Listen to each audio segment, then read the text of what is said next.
Hello, my name is Dr. Anthony Saras, academic rheumatologist at the University of Oxford in the United Kingdom. And I'm delighted here that I have with me Professor Ed Vital from the Leeds Institute of Rheumatic and Musculoskeletal Medicine at the University of Leeds, and a lupus expert and president of the BALA Group in the United Kingdom. Yeah, thank you. Thanks for inviting me. Professor Vital, you're presenting in the late-breaking abstract session about a new trial called ROOTS that you assessed Rituximab in systemic lupus erythematosus. Would you like to tell us more about the study? Yeah, so as many people know, Rituximab was the first biologic to be evaluated in clinical trials in lupus, but to everyone's surprise, the trials were negative. And there's always been this abiding impression that actually the trials got it wrong, and it does work. And then we've had several other molecules evaluated in lupus trials, and sometimes we think they're negative because the trials got it wrong. In fact, we know the trials are wrong because sometimes you have two trials with the same design that disagree with each other. So trials definitely got it wrong. So we tried to improve this by testing a new trial design to evaluate.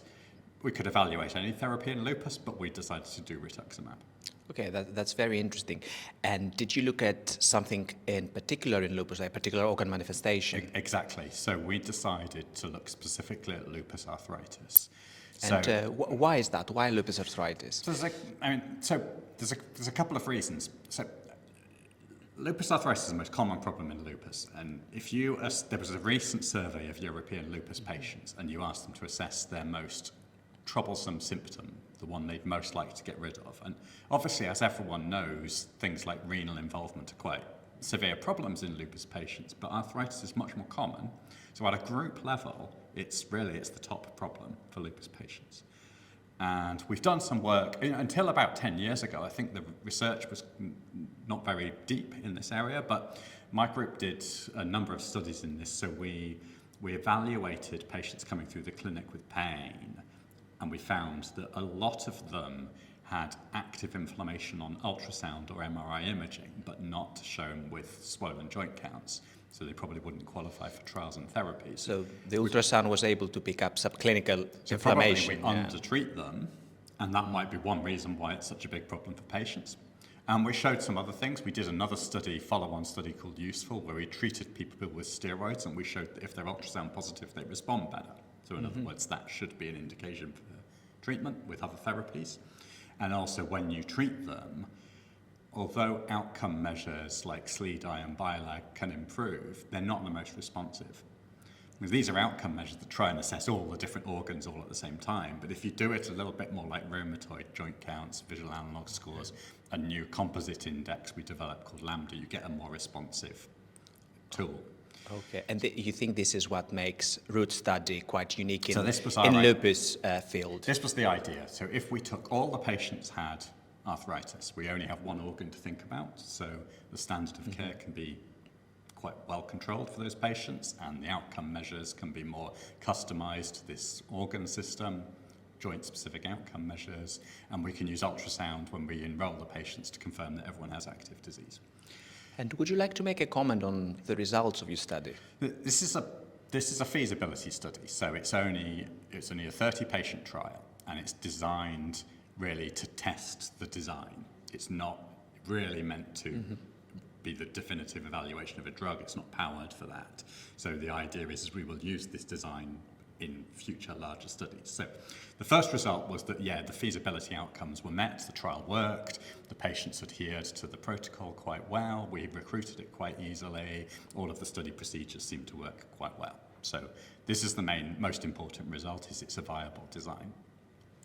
Of course, we did look at the efficacy, even though it was a small number of patients, and actually there was one result that was a little bit surprising, which is that for some of the outcome measures, several of them. So I should say that the standard of care arm in this, with Rituximab, you have 100 milligrams of methylprednisolone, then a gram of Rituximab, and then 2 weeks later you repeat it. So the standard of care arm here was 100 milligrams of methylpred and placebo, repeated it too. So they got steroids, the standard of care.